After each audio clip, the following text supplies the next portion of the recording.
مساء الفل يا ملوك الدخلات المفاجأة وأصحاب الحروب العاطفية، يا وحوش برج الحمل.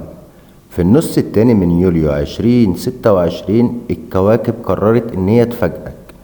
عندك صندوق أسود من الماضي خلاص على وشك إنه ينفجر، وفي نفس الوقت في وش جديد بيراقبك من بعيد ومستني منك الهوا.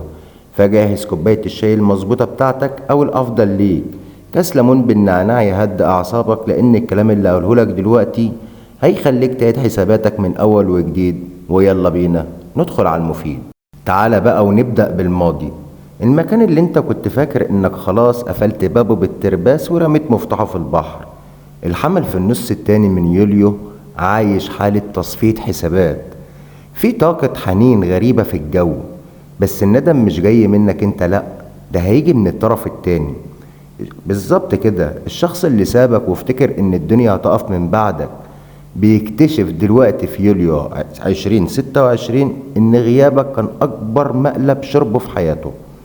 هتلاقيه بيحوم حواليك، عينه ما بتنزلش من على الستوري بتاعك، بيجر شكل اصحابك المشتركين علشان يعرف اخبارك، او ممكن تلاقيه باعت لك رسالة فجأة من نوعية كده: شفت حاجة فكرتني بيك، انت عامل ايه؟ الكلام اللي احنا فاهمينه دوت. وطبعا الحمل اول ما يشوف الرسالة هينسى كل كبرياء ويرحب: ياه يا غالي، ده انا كنت مستنيك من زمان. يا حمل ارجوك لا او بلاش، وحياة اغلى حاجة عندك بلاش لقطة تبت القلب الزيادة ديت. انا عارف انك طيب وطاقتك النارية بتخليك تصفى بسرعة، بس افتكر انت كام ليلة نمت فيها زعلان وبتسأل نفسك هما مشوا ليه؟ ما تبقاش متاح ببلاش للي باعك برخيص، اتقل لان التقل صنعة، وانت كحمل بتموت في التحدي. خليه يتشحطط شوية علشان يعرف يوصلك بالظبط ويكون في تقدير منه وفي قيمة ليك عنده. طب ما تسيبك بقى من اللي فات وتعالى نبص على الطاقة اللي جاية جديدة، نشوف القادم بتاعك يا حمل. عندك طاقة غموض مش طبيعية محوطة دنيتك العاطفية، شخص جديد لانج عايز يدخل حياتك.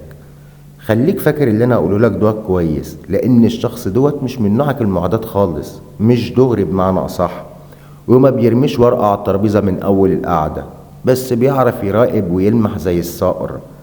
خليني اقول لك اللي انت هتقابل الشخص دوت ممكن يكون عن طريق شغلك او خروجه مع اصحابك او على السوشيال ميديا، يعني حاجات قريبة منك بمعنى اصح. والغموض هنا هيشدك بدماغه وتفكيره قبل شكله، لانك انت بتحب الشخص الغامض اصلا. هيخليك تلف حوالين نفسك وتقول: هو بيحبني بجد ولا بيتسلى؟ يعني هيعرف يشغل دماغك. والتساؤل ده بالذات هو الفخ اللي انت هتقع فيه يا حمد، لانك فعلا انت بتعشق فك الشفرات والحاجات الصعبة. خليني اقول لك، انا عارف اللي بيدور في دماغك دلوقتي. انت عايز تقول لي: انا جاهز للمغامرة يا عيون الصقر. ماشي يا سيدي، هي المغامرة حلوة ما قلناش حاجة، بس هنا كوكب الزهرة بيحذرك، بيقولك ان الشخص دوت وراه اسرار، او يمكن يكون لسه خارج من علاقة معقدة ومكتئب. فبلاش تتدلق وتدخل بوشك في الحكة العادة، مش من اول نظرة كده هنسمي العيال اهدى شوية واعرف هو مين الاول ومين تحت قناع الوش دوت، علشان ما ترجعش تتوجع من تاني. خلي بالك اللي جاي دوت محتاج اعصاب من حديد، لأن الثروة الدرامية بقى هتحصل في الأسبوع الأخير من يوليو 2026. هتلاقي نفسك في موقف محتاج قلب ميت وقرار حاسم، عشان كده قلت لك محتاجين أعصابك.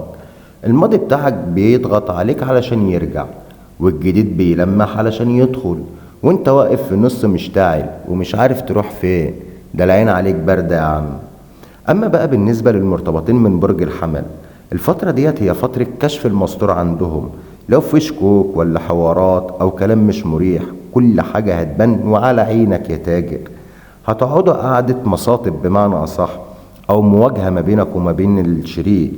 يا اما هيبقى في اتفاق وبداية جديدة بشروطك انت ومفيش غير شروطك انت هي اللي هتمشي، يا اما الموضوع ده هيتفركش وفراق ابدي مفيش منه رجوع، لانك انت تعبت اصلا في العلاقة ديت. الحمل مش هيقبل بانصاف الحلول في يوليو، يا حب يزلزل الارض بجد، يا اما سنجله، وساعتها السنجله هتبقى شندله بالنسبه لبرج الحمل. مولود برج الحمل، عايزك تفهمني كويس، النص التاني من يوليو 2026 هو امتحان لنضجك العاطفي. الماضي جاي يشوف كبريائك والجديد جاي يختبر صبرك. فنصيحتي ليك: سيبك من الاندفاع بتاعك والنرفزه وامشي ورا احساسك. انت تستحق علاقة تحس فيها بالامان فعلا، مش علاقة كلها العاب نفسية وتعب على الاعصاب. ولو عجبك الفيديو وحاسين ان الكلام ده وجعك جرح قوي، ما تنسونوش اعمل لايك وتشتركوا في القناة وتفعلوا زر الجرس، واكتبوا لي تحت في الكومنتات هترجعوا للماضي اللي بيبكي علشانكم، ولا هتدوا فرصة جديدة للجديد الغامض. واشوفكم على خير في الفيديو الجاي. سلام.